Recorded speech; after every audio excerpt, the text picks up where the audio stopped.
So, let's continue. And now, finally, we're going to hear something about ARP in the Netherlands. And the speaker is Jannet de Goede. So, up to you.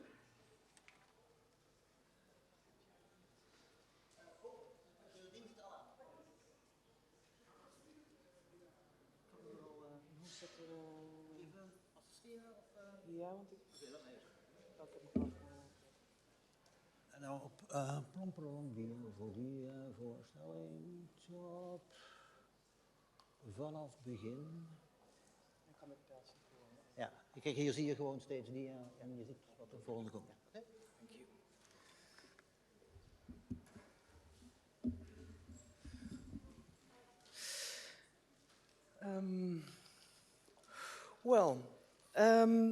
Is it good for you? Well, since the opening of the sculpture garden in the summer of 1961, the Berger de nuages, or Cloud Shepherd, of Hans Arp stands prominently on the first lawn of our garden. It has been since then one of the most popular sculptures of our audiences, not in the least because of its golden color and of its beautiful shine. But exactly these qualities, the golden color and the shiny surface, raise questions because this particularly patina of this sculpture looks quite unusual for a sculpture of the hands of Arp standing outside. Also, the popularity of the work makes it rather vulnerable. People tend to touch it, not an uncommon situation with works of art, and it's known to be tipped over even by too enthusiastic visitors. The Berger de nuages is an important work for both Arp and the museum, so we want to take good care of it. And especially during the Arp exhibition this summer, we wanted to look at it in optima forma. Weather influences, time, and also the touching of the sculpture by visitors did affect the surface. Several years ago, a lacquer layer was applied, and this was showing severe wear and gaps. Also, the tipping over of the sculpture left very visible green and bluish marks. So our conservator, Suzanne Kensche, together with colleague Vera Bakker, who's also in the room, initiated a plan to treat the sculpture and asked both our interns, Iris Jasmin and Eline de Graaf, to see if they could find information on the original patina, color and shine of it. To address the questions raised, I will tell you a bit on how Cloud Shepherd came into our collection. And I would like to try to elaborate on why it looks like it does, and hope to shed some light on the questions surrounding the color of the patina and the shine of the surface of the sculpture. Hopefully, this will give us something to talk about and help our team to think further on how to best treat Berger de nuages for coming years. As you may have seen in the film, which is in the exhibition, À la recherche de Jean Arp l'Ancien of 1959, where he is interviewed by Jean-Marie Tro, Arp himself calls Cloud Shepherd a significant sculpture to him. And he writes very poetically on the bird of Cloud Shepherd in 1966. This is a French quote, but I'm going to read the English translation for you. On waking, I found a small, mischievous form that was alert and slightly obese, like the belly of a lute, on my stool. It seemed to resemble a gnome, thus I named it so. And then, one day, this little character, this gnome, suddenly found himself transformed by a Venezuelan medium into a father of a giant. A well-known quotation by all of you, but nevertheless illuminating on how he thought about the different versions he made of this sculpture. The fact that he made different versions could also be seen as an argument for his statement that Berger de nuages is a very important work for him. In fact, there are 14 known versions of Cloud Shepherd in 3 different sizes, of which one is most probably destroyed, the plaster version of the large materials, plaster, bronze. They are in different collections all over the world in different materials, plaster, bronze and marble. And the version here in the garden of the Kröller-Müller Museum is unique in its size. The size of the sculpture could tell us maybe more about the way Arp thought about the patination of it. His life. As you may know, Arp mainly worked with 2 foundries during his lifetime, both Suze and Rudier. Arp preferred Rudier because of the high quality works they delivered. But Rudier was in high demand in the 1950s and until the 1970s to that many artists, including Arp, made use of another Parisian foundry, the Suze Frères. As we found, the cloud shepherd in the garden here bears the signature of the Suze foundry.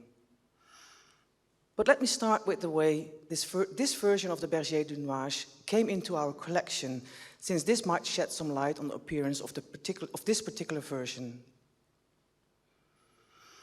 In the mid-1950s, the then director Bram Hammacher was making plans to broaden the collection of the museum. The moment that he was appointed director to the collection, it mostly held paintings, as the founder, Helene Kröller-Müller, decided.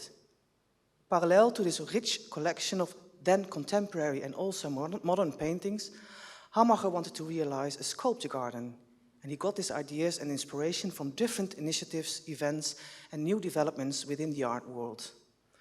So in London, the open-air exhibition of sculpture at Battersea Park was held in 1948, which was extremely well attended.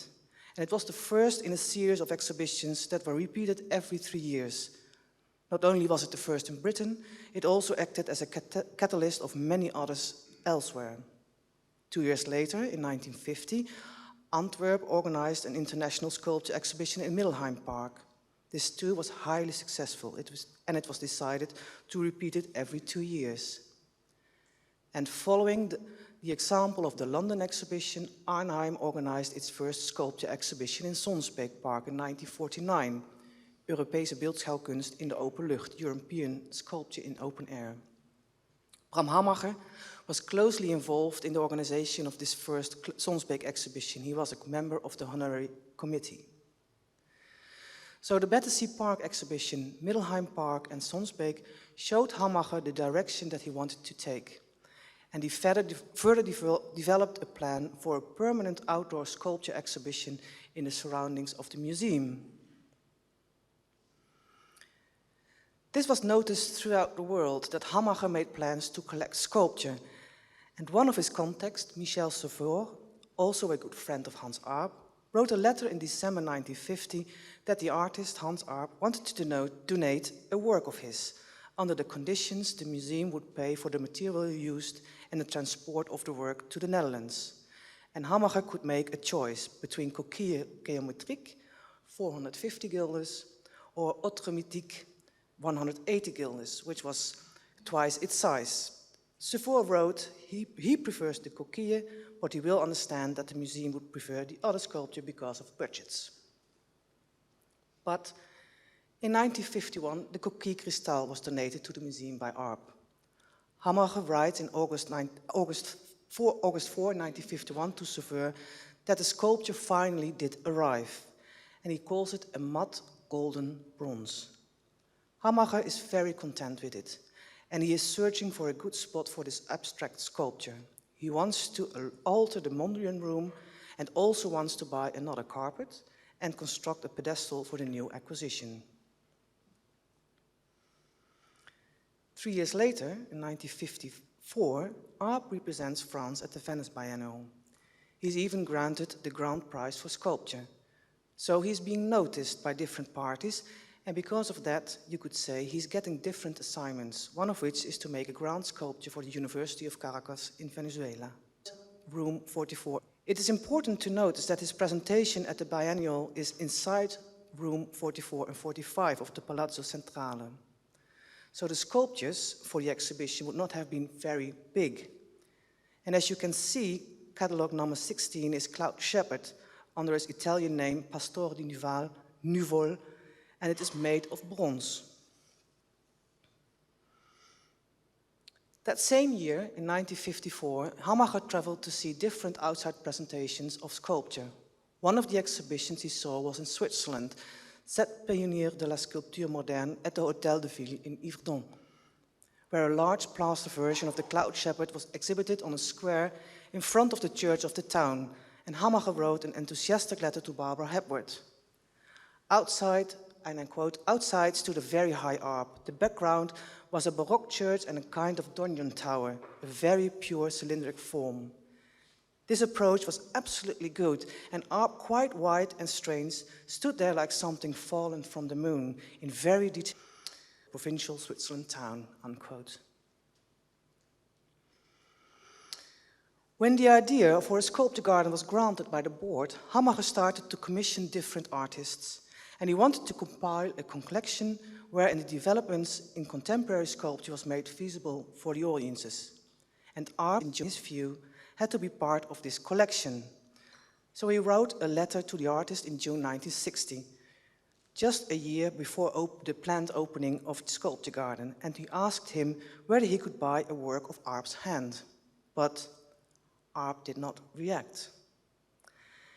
And half a year later, Hammacher wrote another letter, and also one to Michel Suffour, asking why Arp did not react.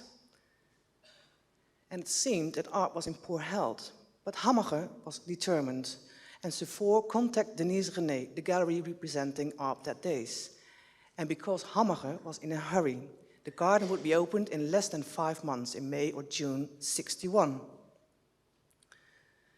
To Hammacher's great delight, Denise René reacted immediately, telling him that the Berger de nuages of 167 centimeters high was available, the version Arp made for the Venice Biennial. And when it arrived, Hammacher placed it on the first lawn when entering the garden, together with the commissioned works of Martha Pan and Hans Aschberger, thus carefully balancing these 3 sculptures together in material, appearance, and shine of the different materials. And the situation is still like that today. Now, in 2017, for the art exhibition, we wanted to bring the sculpture in optima forma. And over the years, the cloud shepherd did get some bruises. The tipping over of the sculpture by over-enthusiastic visitors gave the conservators headaches, and all damages were visible, green and blue corrosion. But it no longer protected. The sculpture did get a protective lacquer layer, which was old and bruised, but it no longer protected the surface of the sculpture. There were lots of gaps in the layer. The decision to treat the Berger de nuages to get it in good shape again raised a lot of questions on what color it should be, what the original color was, and how shiny it was when it was delivered at the museum. And answering these questions is difficult, because most of the sculptures of Arp, which are meant to be placed outside, are not this light in color. Different photos taken in different years show how the shine of the sculpture looks different. It is difficult to distinguish because of a different appearance in the black and white photos versus the color photos. But also the time when the picture is taken can be misleading. For instance, the photo in 2004 has a matte shine, but it could be taken during the morning when dew gives the sculpture this matte appearance, because we know that it's been shiny before. And as you recall, Hammacher was in a great hurry to acquire a sculpture of Arp for the garden to be opened in June 61. And he did not succeed to contact Arp directly, and precious time was lost. Only in the beginning of April 61, after he wrote a help me letter to Michel Suffour, the gallerist Denise René wrote to him the Berger nuages was available. And Hammacher read in this letter of Denise René of buy it for the collection on April 11th, and as we can read in this letter of Denise René of April the 14th. But the interesting part of this particular letter is this line.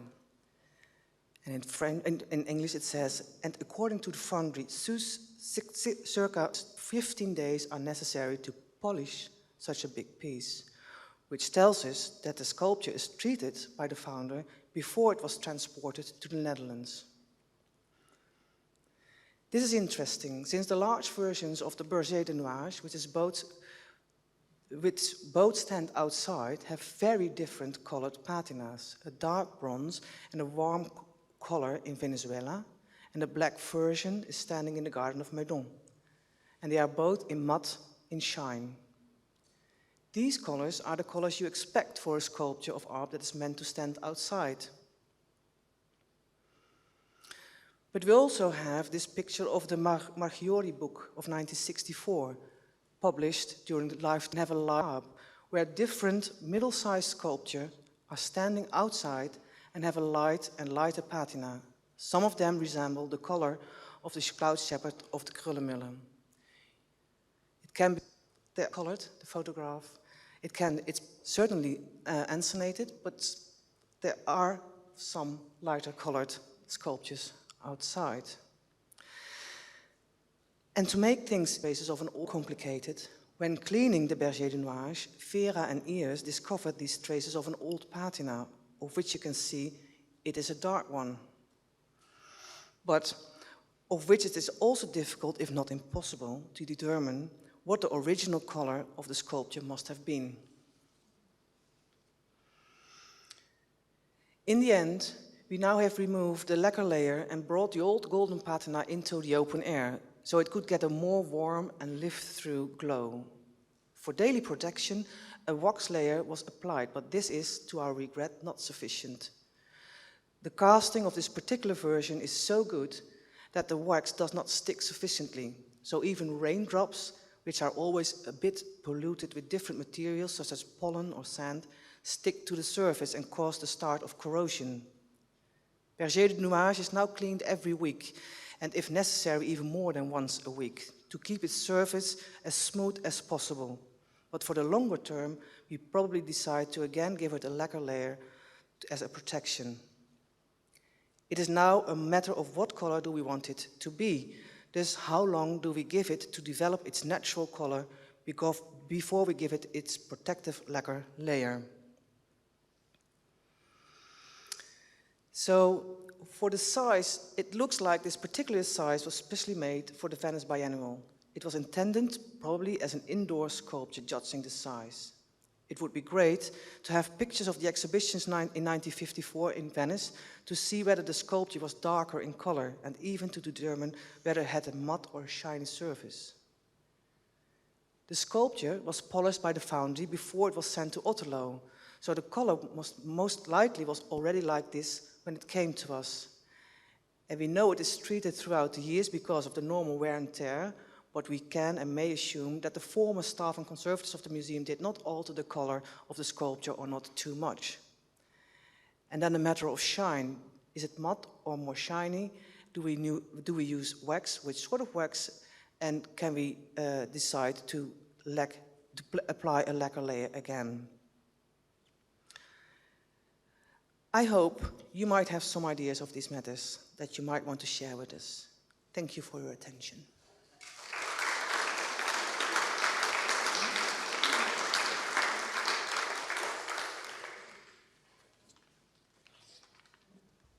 So, any ideas? Any solutions? Does Sus Ferrer still exist? Can you ask the foundry for any records or no, photos? It's just in 2007, I think they don't have a very good, even not at all a good archive. No, they've been asked. Helaas, yeah. They still exist, but the people who worked at that time, they're not there anymore. So there's no, the heritage is not being handed over, so that is a real problem. I just want to have one remark for one of your legends of photographs. You know, when they did how do you say? When they made the big Berger de Nuage for Caracas, it was, you said it's Studio Meudon. It's not true.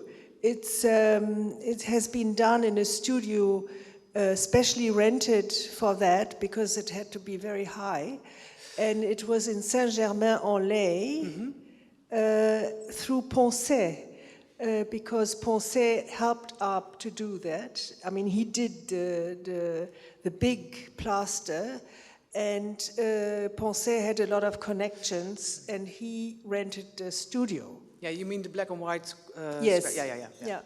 With the 3 version of the Berger. And just to to mention that the Louis of corrosion, there are a lot of sculptures like that.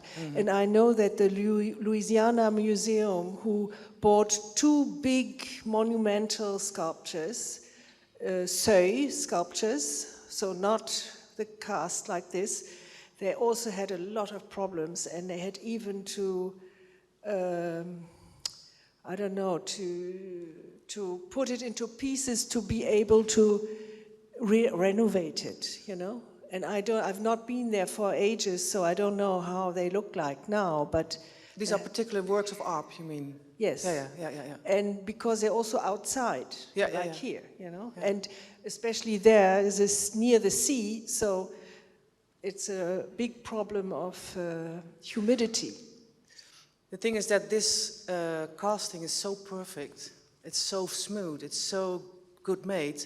Strangely enough, because it was not by Roudier but by Suze, which was preferred for Roudier by art. But this one is so good that it's really hard to get a good protective layer, which gives it its own natural skin, you could say. So we are now thinking of again applying a protection which will not, well, yeah, like a lacquer. But we are hesitant to do that, but yeah. Any more questions, remarks? Yes. Just briefly to note that if touching is such a problem for that piece in the garden, you might have, like, lacquer might be necessary. Yeah, I know. Right, yeah? Because the touching will only continue, and especially if it's so shiny. It can't be, well, you can put something around it, but you don't want that. No, it's the first what people, especially children, tend to do. They run into the gnome and want to embrace it, yeah. Just a remark, our Berger de Nuages of the Venice Biennale are in the catalogue of Arp and Ernst, as far as I remember. And do you know? It's just black and white, so you can't get probably can't get a hint on the color. The hue of the color? No, not middle gray. I think it's darker, Astrid. Yeah.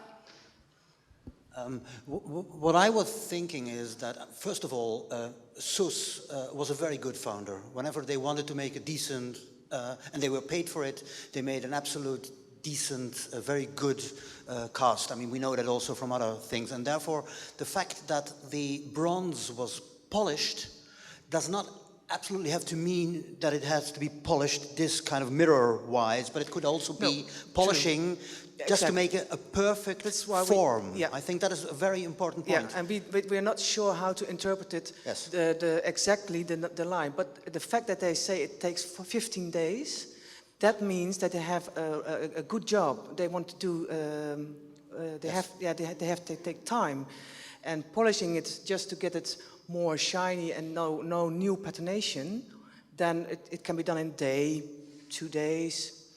We'll discuss that. Okay. Because that's probably a very important point, but it says a lot about the finishing of the surface they wanted. Yeah. And not on the patina that was on the end. Altering of the color, yeah. I think that's an important point. Yeah.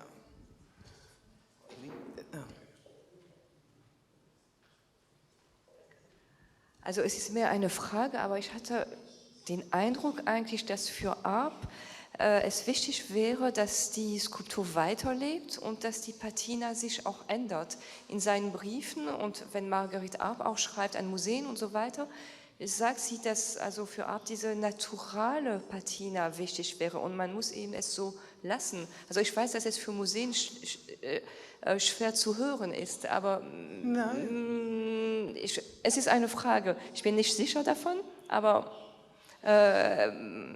vielleicht können... Yeah. Well, that's an interesting remark to give there. Well, but that means that other sculptures also have to give their how do you say it? Because patina changes all over the years, and it changes in color during the year. So that's quite a decision to make. Yeah. I'm not a specialist on conservation and preservation, but I would support what Isabel Ewig said. I found several witnesses who say that art preferred a dark patina. Yeah, that's and as you said, it should you should see the of the rain, of the weather, whatever. Yeah. And that was also said in the, I worked with Marguerite Arp and François Arp and Ruth Arp, and that was said in the family, what I heard from the family was that he preferred a darker. Yeah, that's what we find. Yeah. And he also worked in the beginning, maybe later with Suze in the 60s, but before with Rudier. Mm-hmm. And Rudier, his son, was making very beautiful patinas, much darker, and that it was said that Arp preferred these. But when he got quite a lot of success in the 60s, he had also American buyers, and the Americans especially liked the shiny ones. So I think The shiny or the lighter ones? Yeah, lighter and shiny, but okay, also okay. shiny. Yeah. And I think with Galerie Chalette, who did a lot of commerce in America, and also Denise René, they, they were kind of encouraging also to do shiny patinas. Well, it was not really patina, but and I think Arp agreed to it. And then Marguerite, but that's something we would love to. Marguerite, she continued like this. Yeah. Because you can imagine that the moment we will hang our ear to what Arp says, that would mean we have to decide. Well, we could decide to apply a new patina to the Berger de Nuages in a more darker hue. But then again, people know it like this, so that's also part of his history and part of the sculpture, you could say, and what do we measure? So the moment, and we know, of course, that there are preferences for the American market for more shiny, more glitzy, arpy colors. But how do we weigh those different arguments? So if you say, or you can give us the argument that Arp agreed with it, if we can, then we're fine. But until then, you're not going to get that argument, but a lot I of know. other ones. Also es gibt ja tatsächlich einen Briefwechsel mit Marguerite Arp Hagenbach und ich glaube einer Schweizer Galeristin auch, ich kann mich nicht genau erinnern, aber da schreibt sie auch, jetzt haben wir wieder diese hochglänzenden Bronzen gemacht und ich sage es jetzt mal diplomatisch, sie hat dann irgendwie sowas geschrieben wie, das zeigen wir Arp jetzt gar nicht, weil der fällt aus allen Wolken, wenn er das sieht und das mag er überhaupt nicht.